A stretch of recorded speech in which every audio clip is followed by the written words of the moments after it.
My intention this evening is just to introduce to you the Horticultural Club as well as the department, the botany students there.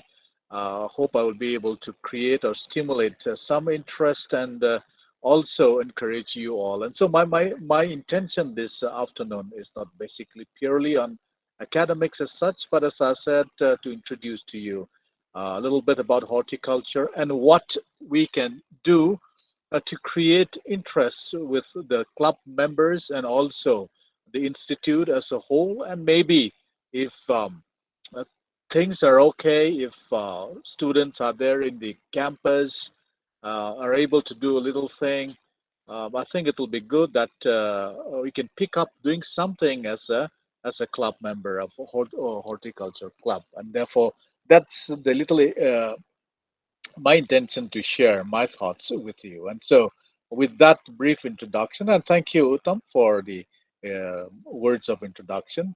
I'm humbled and I thank you once again for introducing me. And I hope that we will get to see each other later on as well. I would like to share my slide. So I'll begin with the first slide. As I said, the topic that has been given in the brochure for this evening webinar talk is on horticulture, its basics and importance. So we will not be really looking into the techniques and the methodologies such like that of how to go about, but this will be more or less an introductory talk that I will be giving to all of you. And so I would appreciate that you can also interact with me, or if anything to be clarified, you can do that as well. So, yeah, so horticulture, its basics and importance. Like I said, I will be dealing with the introduction, basically. So, horticulture is considered to be a science. Can you see this slide? Yes, sir. Yes. Yeah. Horticulture is considered to be a science. It's a systematic study. Like we say, it's a process of investigation. It's a process of research. It's a process of analysis, and also it's a process of studying it in detail as a science subject. Horticulture is also an art of production. So there is a creativity there, there is a production, there is productivity, which is done in a very aesthetic way, which is done in a very creative way. It's an art in itself. And I think that that's a beautiful thing that we will see along the way. Horticulture is also about utilization and improvement of horticultural crops. So we have listed here the different horticultural crops are fruits and vegetables, spices and condiments, ornamental plants, plantation, medicinal and aromatic plants, and so on. So all these fall under what we call as the horticultural crops. And so looking into what horticulture is, the broad concept and definition, it is a broad field or area of study, or it is a broad area of utilization, improving the horticultural crops, and also in terms of conservation of species. And so, therefore, it is quite broad, varied in its approach as a subject or horticulture. The term horticulture is derived from two Latin words, like I've written there, hortus, which means garden, and cultura, which means cultivation, referring to crops that are cultivated in a farm or in a closed area, or basically what we can understand is the garden cultivation. And so, horticulture is the cultivation of different crops in a garden or in a farm. That's what we will try to understand the concept and idea of what horticulture is. Now, talking about the importance of horticulture, why is it so important? The significance, why do we need to emphasize on the horticulture? There are various things that I have listed here. Let me just go through one by one. If you can see on the screen, the one is the source. Horticultural crops are source of variability in farm produce and diet. In other words, It's a diverse plants, it's a diverse flora, it's a diverse uh, fruits, vegetables, and variety of produce or plant or species that you will see in in horticulture. And therefore, it is a variability of species, a source of diversity you will see in horticulture.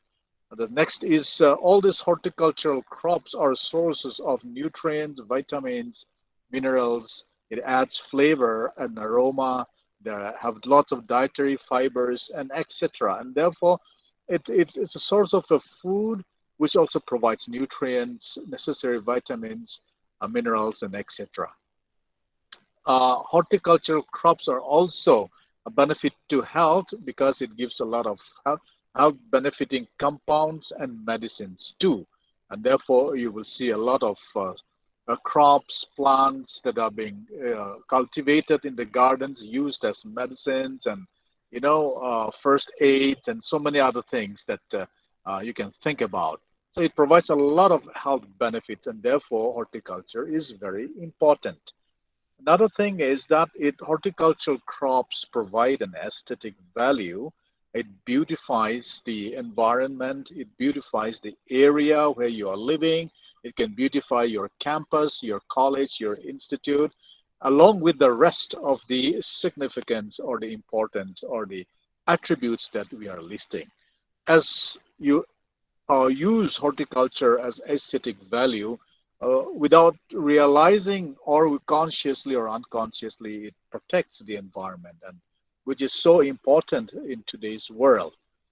Next, compared to the production per unit area in terms of productivity or yield of field crops, for example, rice, wheat, or maize, horticultural crops productivity is more higher compared to the field crops in terms of unit area. And so what we can conclude here is that horticultural crops are very, very productive. Compared to the field crops, it is more productive per unit area. So that's something that is very, very interesting. Horticultural crops can be cultivated in different places where you cannot grow field crops. You can grow what do you call the horticulture crops. You can grow them in the uneven places. You can also grow them in slopy areas, in undulating places, rough edges also.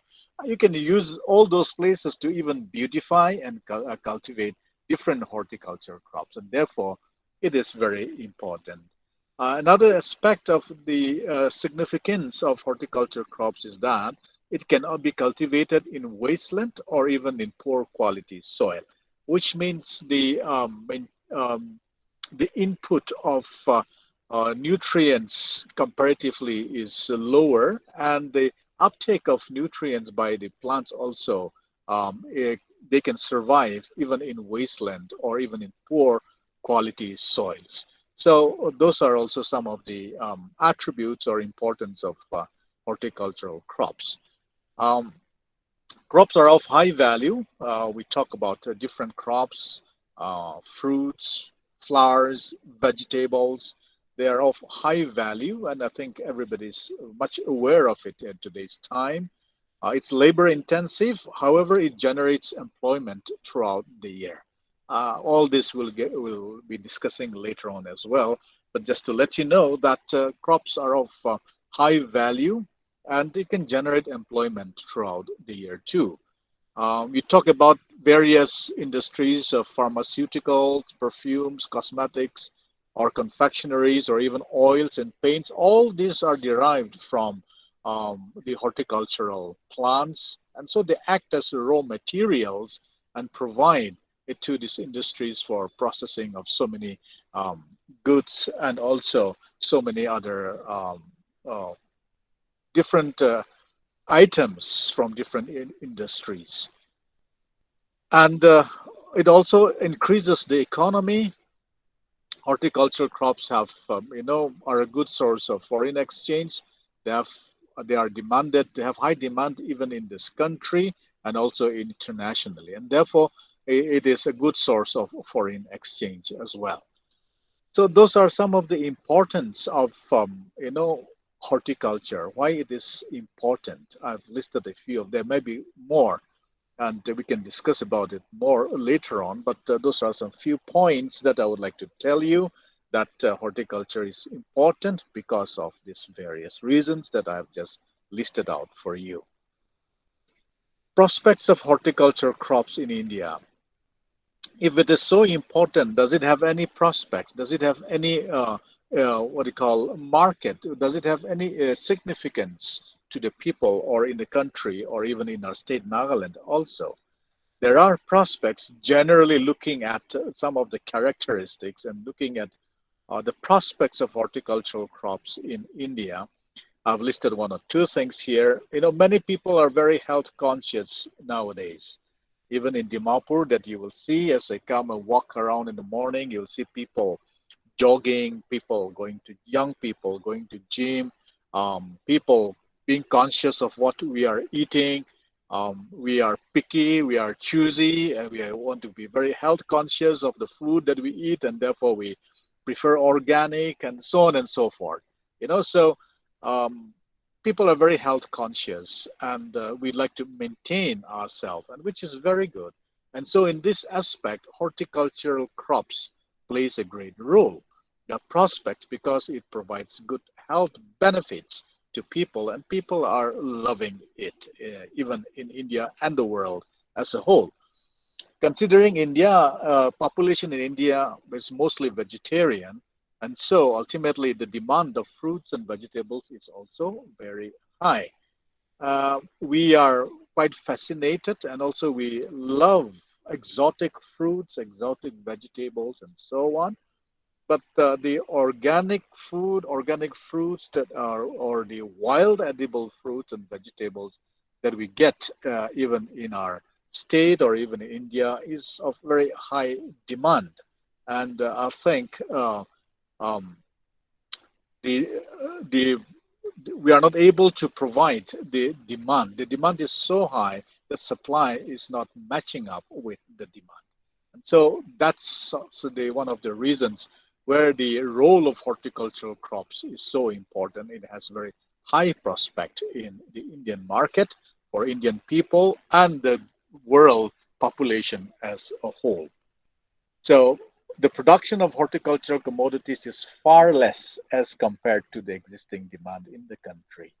So that's what I've shared already. And one of the prospect of horticultural crops, not only in India, but even across the globe and the world as a whole, is the urban horticulture. People who are living in the cities and places, towns like Dimapur and so on, you are more aware of the importance of horticulture, growing crops, growing flowers, vegetable gardens, and so on.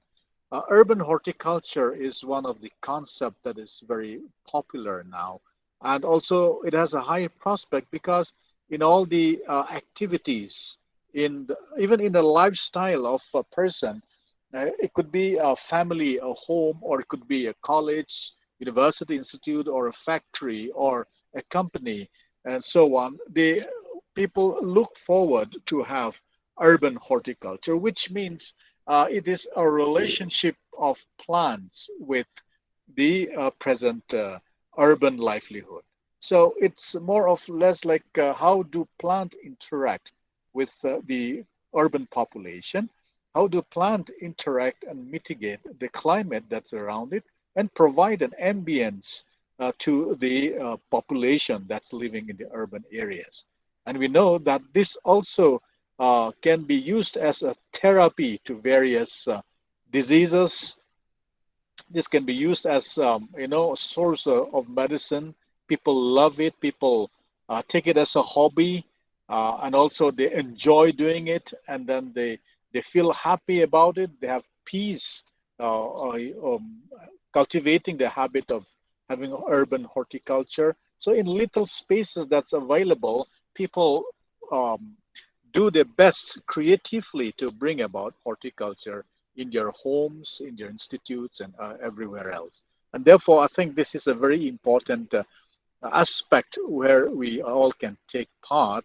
And I think as horticultural club, in the college and institute, we have a great role to play, and I'm sure it's going to create a lot of joy and happiness to people around, and you can play a great role in which you can bring about awareness. You can start teaching, you can start bringing about education, training, and create interest. Ultimately, beautifying the area, plus also conserving species, as well as um, the protecting the environment. So prospects are great. There's a lot of demand for horticultural crops as a raw resource or material, or even as processed food products, or even beverages and so on. So that's something that you can keep in mind as we get along. Now, the important thing about horticulture is about employment. Young people always ask, if I study this, if I do this, can I get any employment opportunity? Can I pick it up as an entrepreneur, entrepreneurial skills, and so on? What do I benefit if I, take up this horticulture and so on? So, I've listed down a few that opportunities that one can pick up uh, taking horticulture, maybe as a profession, or it could be a hobby that can lead you into employment. You're employing yourself and your entrepreneurial programs and initiatives and so on. So I've listed a few. If some of you are interested, you can, think about it and also go ahead with it. The first thing is the nursery operation. You can be a nursery manager, which means you coordinate the entire nursery operations for the nursery horticulture crops. It could be in terms of seeds, could be seedlings, it could be small plants, or even the just flowers or finished products. So you can do that, and many people, even the government, has come up with a lot of nursery projects, and people are taking over. And so, in order to maintain all these things, with your expertise, you'll be able to find a job or an employment for yourself. You can be a propagator, which means you can develop quality planting material. You can do a little research. You can also do your own studies and experiments, and then you can also develop quality planting materials, which could be low cost, and also it is long lasting, and its materials are also available locally, kind of a thing. So you can use your own methodology and research and be a propagator. You can be a full field supervisor, planning all field work. You can also be a plant technician. Once you are into horticulture, you can start advising and provide guidance to people who are already into horticulture, or you can also provide technical support for plant care. And also you can be a salesperson, which works on promotion and sale of plant material. So that's to do with the nursery. Next is the turf grass. Uh, Landscape technician, which is establishing and maintaining landscape. If you're good at it, you can also be a golf course architect, or in the sense you design golf course. We don't have golf courses. We don't have that in our state at the moment, but we never know. One day it may be there as well. And so people who are into all this horticulture and landscape designing, you will find a place for yourself. And so I think it's very important. We are also looking at people who are very good at landscaping, because landscaping, as I mentioned here, is the art of beautifying a piece of land using garden designs, methods, and plant materials. And therefore, people are quite aware of utilizing the land, the area that they have, and therefore most people would like to use it the best way, present it as a piece of art as well, and therefore people who do landscaping really would come into great use, and therefore there are professionals who do landscaping, and they're called landscape architects also. So you see that's one way to look at them to generate employment once you are into horticultural uh, studies. In terms of crop production, you can be a manager, a horticulture farm manager. You can be a crop grower by yourself. You can produce vegetables. You can produce fruits and flowers, and so on. How do we go about all these things? If you want to be a crop grower, you will have a lot of opportunities as well. You can pick up projects. You can pick up programs, and seek help and support from various um, private entrepreneurs or also the government beneficiaries or um, government support as well. And so you can always pick up any one of those. And therefore, you have the opportunity to be a farm manager or a crop grower also. Florist operation, I think this is very, very need of the hour. There are people who are doing it also at the moment, but we need more. And therefore, you see a lot of opportunities you will get when you become, a florist designer, which who person who creatively arranges flowers. You can grow your own flowers and be a floral designer, creatively arranging them for various purposes, programs, and so on and so forth. There's a lot of demand for a floral designer, and uh, I think you have it in you, this, particularly young people, the students, and therefore you can pick it up as a hobby. Also, you can pick it up as for your employment generation too.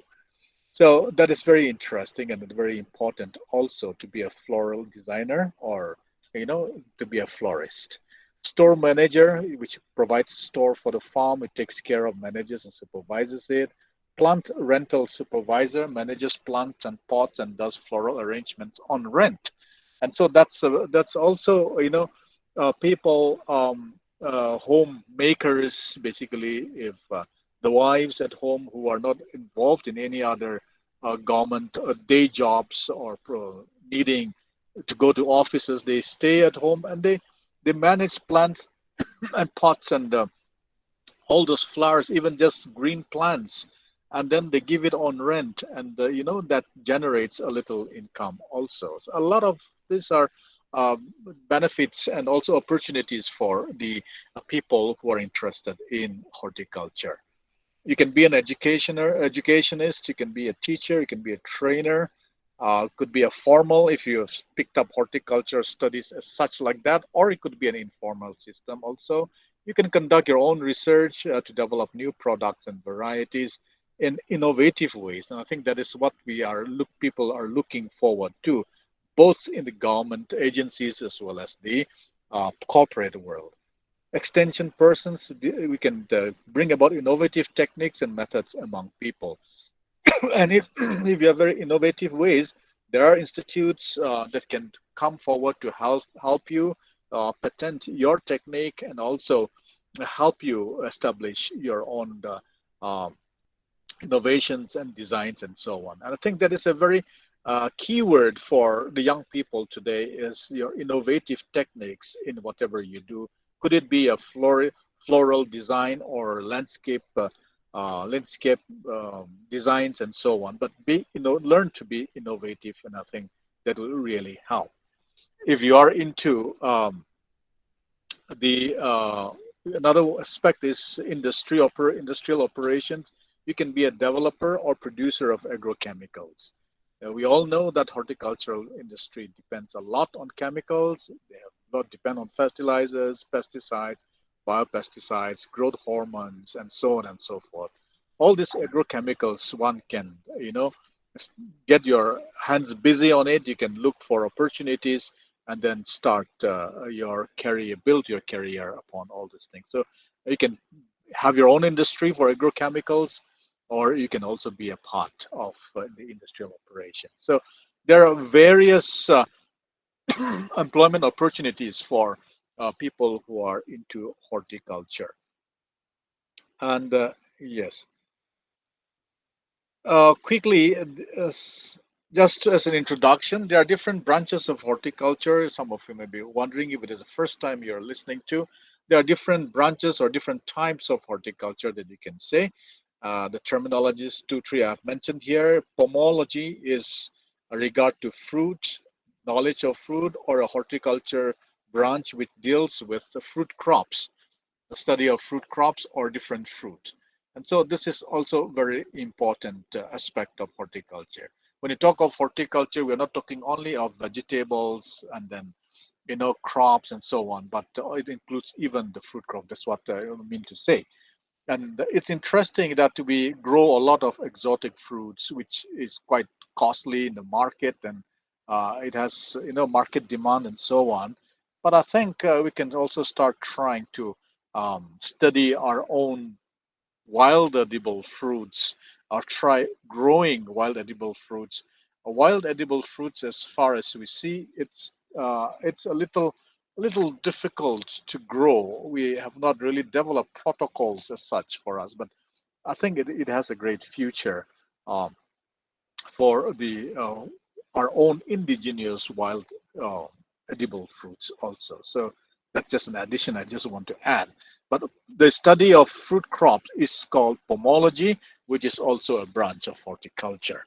Next is the olericulture, which means vegetables or cultivation of vegetables. So it deals with the study of vegetable crops. It could be a garden crops, all the vegetables that we can think about. Um, any study in regard to vegetable crops is called olericulture. So you can domesticate, you can cultivate, you can study all the vegetables. So that is also a branch of the study of horticulture. Floriculture, like I mentioned earlier, a study of ornamental crops, flowering plants, and so on, which is definitely a big boom. You can think about it. And um, floriculture, you can think about the seasonal flowers, you can think about perennial flowers, you can think about orchids, and so many others. So any study that deals with those flowering plants and ornamental crops also is a branch of horticulture. That way we see a broad study of different types of cultivations in the study of horticulture. So um, all the fourth one is the post-harvest technology, which deals with principles and practices of handling, packaging, and processing of harvested crops to increase the storage life and availability. I think which is very important. We may grow lots, we may harvest lots, but we need proper handling and packaging and processing. Um, See that it has a long shelf life, it can store for a longer period of time, and when required, it's made available to people. And therefore, that's also a very important aspect that we can think about. And so, those are some of the branches of horticulture and study of horticulture: pomology, olericulture, floriculture, and post-harvest technology. So, those are some of the things, the basic, I think, that an importance I would like to share with the students. I'm sure you must be aware of it, but if you are already aware of it, take it as a reminder of what you have already studied and you're aware of. The next few slides I would like to share and then discuss with you, which could be in the form of an activity. Since I saw in the program that there is a horticulture club, uh, you must have been having activities already. But if not, then maybe one or two things that I would like to suggest as an activity that you can take up in your institute. If you are there in the campus, that will help you. If not in the campus, you can try it even in your own homes and your own place, wherever you are. And so that few slides that I would like to discuss with you. Um, Activities. The first thing that I would like to um, suggest, and we must be doing it also, is a poster or a chart which depicts importance of horticultural crop. This is basically to make things let people be aware of the importance of horticultural crops in terms of its nutrients, in terms of its healing abilities, or if it's deficient, what consequences of the deficiency, and so on, and how we can rectify it. Okay, so chart forms, it's easier for people who pass by can just have a glance and get a look, and you can make this aware as an awareness to people, or even in your college for other people who are not too much aware of this thing. The chart will really help. So you can take a different format, but this is just one format I'm showing you of serial number, nutrient, prepare a chart this way, and then you can have a picture so that picture draws attention of people. And so this is one activity I think the horticulture club can pick it up also. They make it in, put it in a notice boards or pin it up in a wall wherever is appropriate. The people passing by with a glance, they'll be able to know the importance of horticultural crops. So chart or posters will really benefit the people. So you can take that as one activity. The second thing is prepare a chart for major horticultural crops in your locality. Um, Whatever is locally available, you can always make a chart and then put it up. Or also you can, if you don't put it up, also you can take it as an activity. You can bring it and share it and do a little research on your own and come up. And it'll be a great help. And even for your college brochure or whatever pamphlet that you would like to come about for college, if you have this owned inventory of horticultural crops, maybe within the campus or in and around the campus or the locally available, that would really help. And also, I think it will add flavor to any brochure or pamphlet that you would like to come about. So the major horticultural crops in your locality. I've just given some suggestions here, some model here. You can take this, or you can also include the local name of plants that is available there. So botanists, teachers, Uttam will be able to help. Tushi is there, Toshinungla, your teacher. She'll be definitely be able to help out in the local dialect and and so on. Put that indigenous flavor to this chart, and you will see how it really creates interest. And it also serves as an inventory and also a conservation.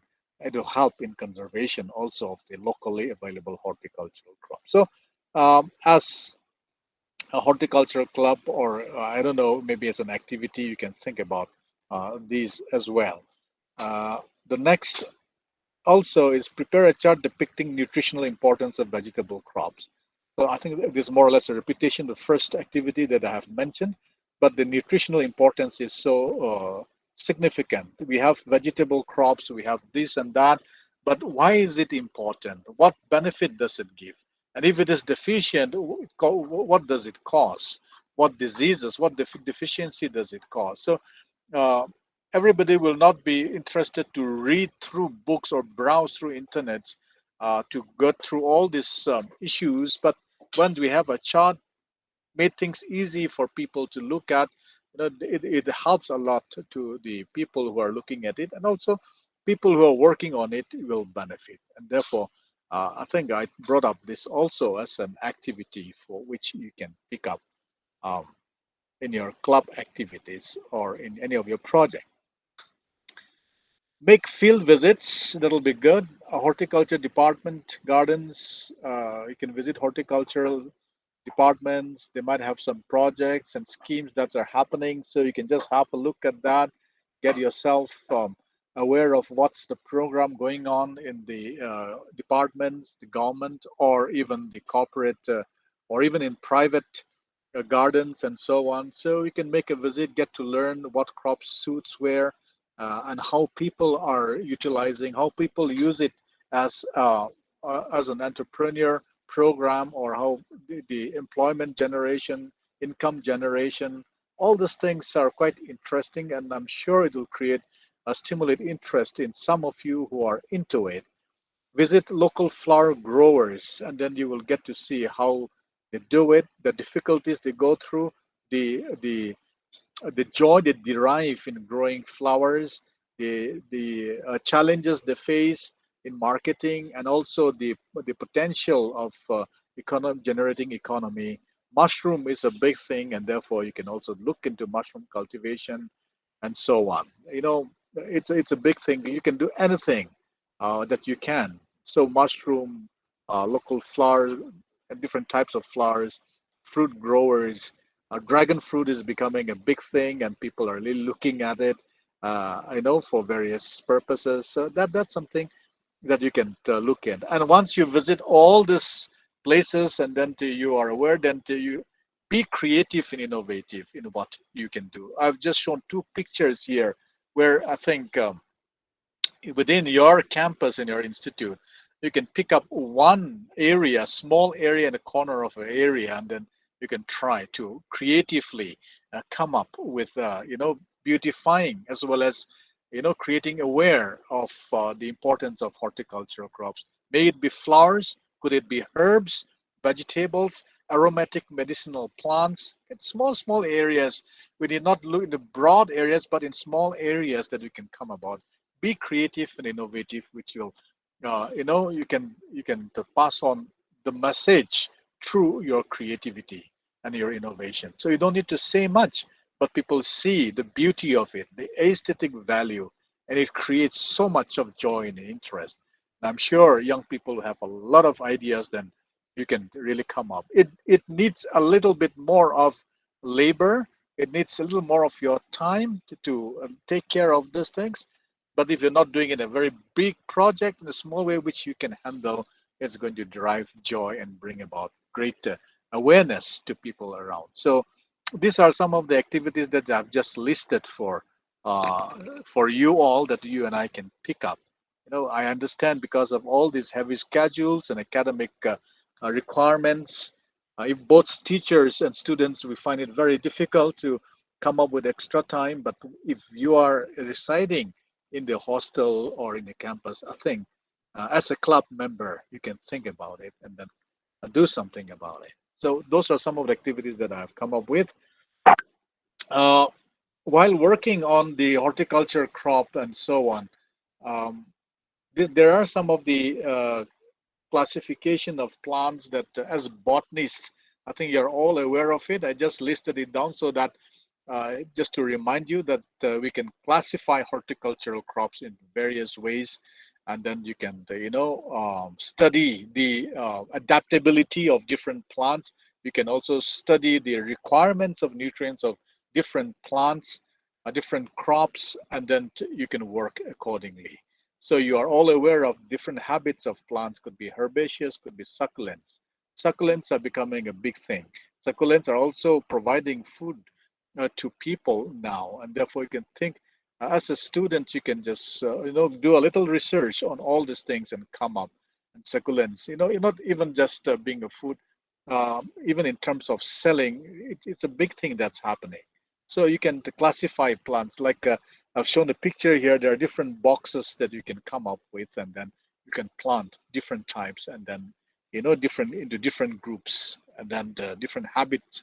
Then you'll be able to know. So shrubs, trees, vines. You can have aromatic medicinal plants in a small patch of area, and then you can have locally grown herbs, medicinal herbs, and so on.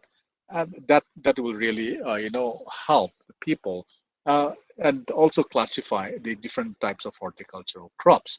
Look into the plants of the lifespan of plants, and you can classify them as annuals, biennials, perennials, which have, they'll survive for a period of 1 year, one season only. Plants that grow for about 2 years, and perennials, plants that grow more than 2 years. And so those are some of the classifications that you can look into. The mode of propagation, whether it's sexually propagated by seed or it's asexually propagated through vegetative parts.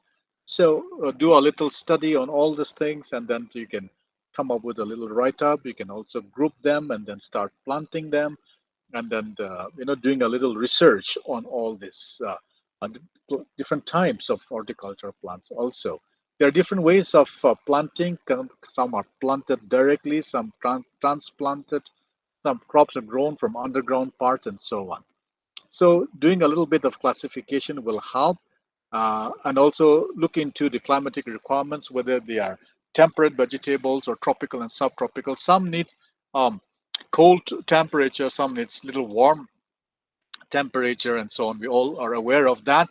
So you have the summer crops, you have the winter crops, you have the winter flowers, the summer flowers, and so on. So you can classify them, and then you can start planting and growing and see, compare and see.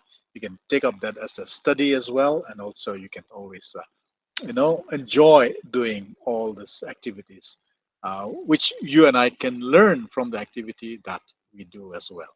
So I think those are some of the things that I just wanted to share with you all to start off with the importance and the basics of what horticulture, and as club members, what we can do as well. So thank you so much. I think I've taken some time, maybe about half an hour, a little more than that.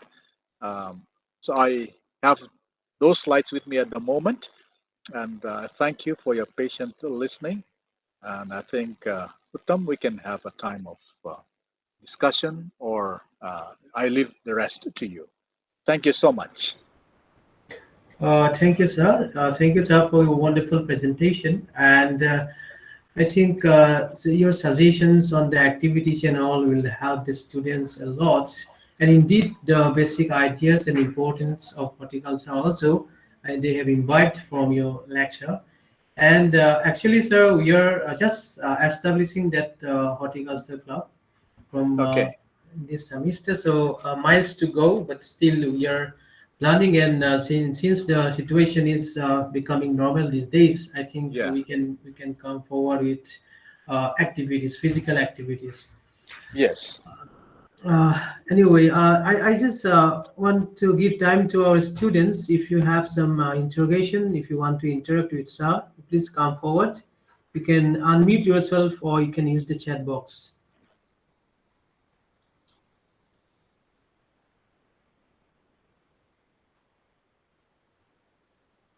Sir, here one question is there by Kesinley.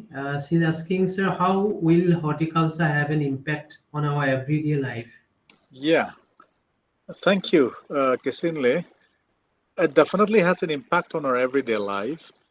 I'll just give you a small example. If you have a small kitchen garden, or if you don't even have a garden, you people do have those boxes where they fill in soil and start growing small aromatic herbs. And while cooking in the daytime, morning for lunch or for dinner, you're looking for a small herb, like for example tulsi, or you have those aromatic plants that you can just go plant, and then you can bring it, and then you can put it to make chutney, and then you can have it as along with your food. That is also one way. In this pandemic time, we are also told that Houtonia is a very good plant. So what I do is that in front of my house, Houtonias grows very well, and therefore, every day you pick up and then you have it as, you know, uh, that will help you in protecting you from corona. We are told, like that. That is one way. Tomatoes that you can grow helps you in your kitchen management and your food items. If not, just the flowers also. Horticulture or rearing flowers, flower being a florist. Of course, you do spend time in taking care of flowers, but the people, especially people, little elderly people, the way they tend to their flowers, and when they see the flowers blooming, it brings them great joy. It brings them peace. It keeps them occupied. People feel very lonesome nowadays, and therefore they themselves get occupied. They become friends with flowers, friends with vegetable crops, and so they live on life like that, having peace. And they are not worried too much with any other things, but they get themselves immersed in uh, having different types of horticultural crops. So that's a small way of the impact in our everyday life that I can share with you. I hope that satisfies you a little bit. Thank you, sir. Another question by Riwei, and she's asking, sorry, she's asking, my question is, how long do pesticides last on plants?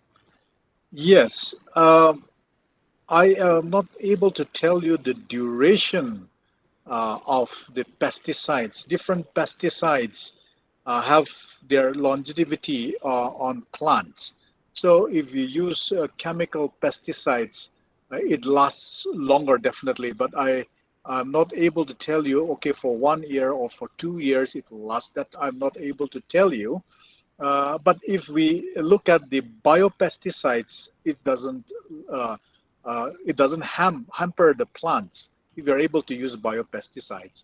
A simple way that we can look at biopesticides is um, you can use that Milia azadirachta. People use that the seeds of Milia azadirachta, and then they pound it and make it into a powder, and then spray it as a pesticide. So that's one thing that we can think about.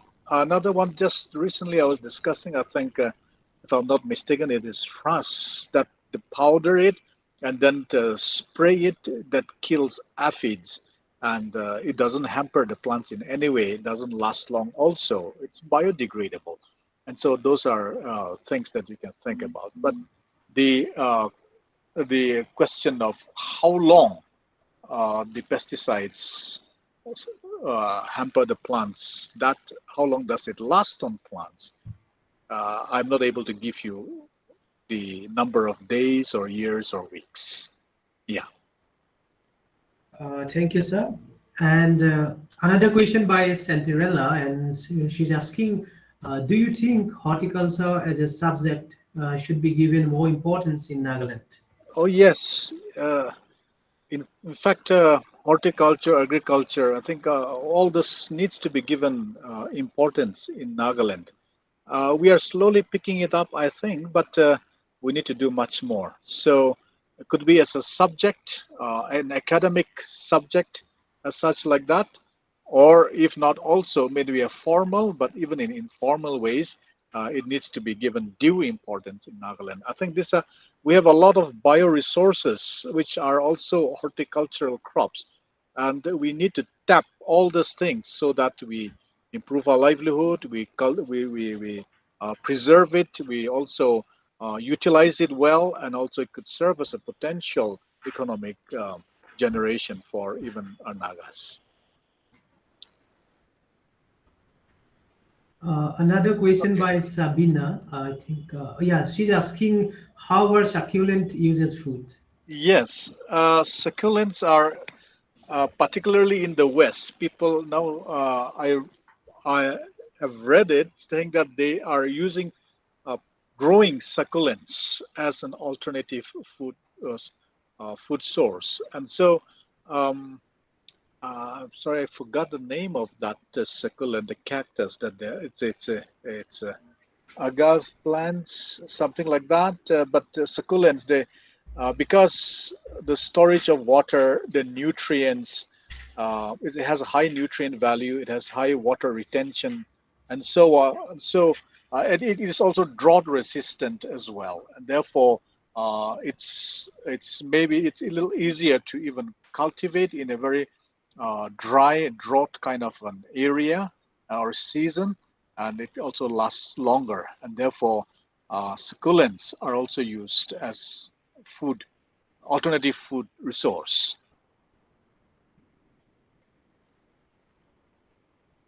Okay, is there any more questions, students?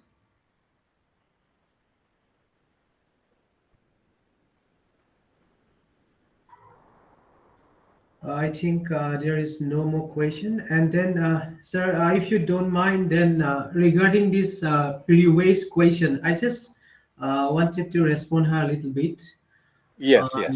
on the pesticides because I'm also my research topic is on the pesticides I'm Oh, doing good. on. So, there is something in the pesticide called half-life. So it Yeah, is not similar for same for all the pesticides. Like we use monocritophos or dimethoid like that. So according to the nature of pesticides, their actually persistent period is different. It may be right, sometimes for 24 hours, or sometimes it may be for 6 months also. right. That there is some data regarding that one, and so we have to go through that. And if it is required, then I will try to help it out with those Great. data to review. Yeah, Yeah, great. That's good. Thank you. thank you, sir. And now I would like to give time to Dr. Tosinula for the vote of thanks. Dr. Tosi, please take your time. Thank you, sir. I, on behalf of the organizing committee, would like to thank the resource person, Dr. Neizo Puro, for delivering a detailed lecture on horticulture and the different activities that can be conducted under the Horticulture Club of St. John College. Thank you, sir. I'm sure our students have learned a lot from you today. In the future also, sir, we look forward for more collaborative work like today. Sir is not new to me. I have known Sir since my PhD time, that is 2014, and he has always been there to guide and motivate us, the research scholars and the master students of the department. Sir is known to be kind, understanding, a great motivator, and he is a great motivational speaker, and we have always been inspired by Sir. So, Sir, thank you once again for giving Thank you us so much. your Thank you. valuable time today. Indeed, we are very happy that you agreed for this webinar. Thank you, colleagues, and all the students for the active participation in today's webinar. With this short note of gratitude, I would like to end the webinar. May you all have a good weekend. Thank you, everyone.